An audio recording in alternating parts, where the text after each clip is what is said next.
রামেশার বাবা বলল যে আমি আমার মেয়ের বিচার চাই না, কারণ বাংলাদেশের ইতিহাসে কোনো অপরাধের বিচার করার কোনো রেকর্ড নাই।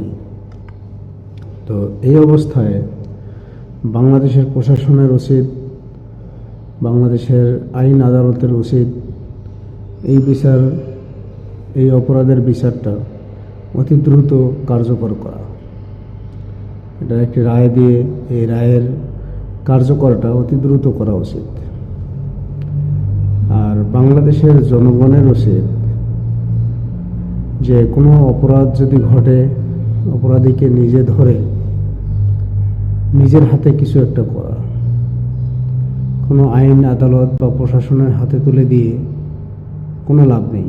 আজকে আপনার সঙ্গে একটা অপরাধ হয়েছে, আপনার ধরেন সোনামণিকে তারা শেষ করে দিয়েছে।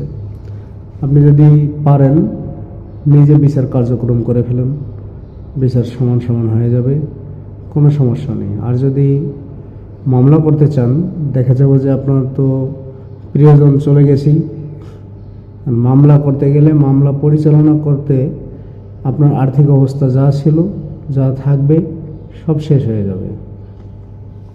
তাই এগুলো মামলা টামলায় গিয়ে কোনো লাভ নেই।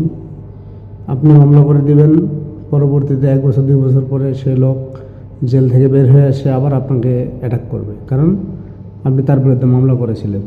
এই জন্য সম্ভব হলে জনগণকে, সবাইকে বলবো, আপনার এলাকায় যদি কেউ অপরাধ করে, আপনারা নিজেরা ম্যাজিস্ট্রেট হয়ে যান, নিজেরা প্রশাসন হয়ে যান, নিজেদের বিচার নিজেরাই করেন। আমার ছোট্ট মাথায় আমি এটুকুই আন্দাজ করতেছি যে যার যার বিচার নিজেরাই করতে হবে। তাছাড়া বাংলাদেশে কখনোই অপরাধ বন্ধ হবে না। আমি আমার জ্ঞান থেকে যতটুকু বুঝি ততটুকু বললাম। আপনাদের কোনো ভালো পরামর্শ থাকলে সেটিও বলতে পারেন। আজ আমি রামেশার হত্যায় মর্মাহত। এভাবে বাংলাদেশে কিছুদিন পরেই ছোট ছোট মাসুম বাচ্চাদেরকে তারা দুনিয়া থেকে শেষ করে দিয়েছে। আমরা কি কিছুই করতে পারবো না? এটা কি হয়?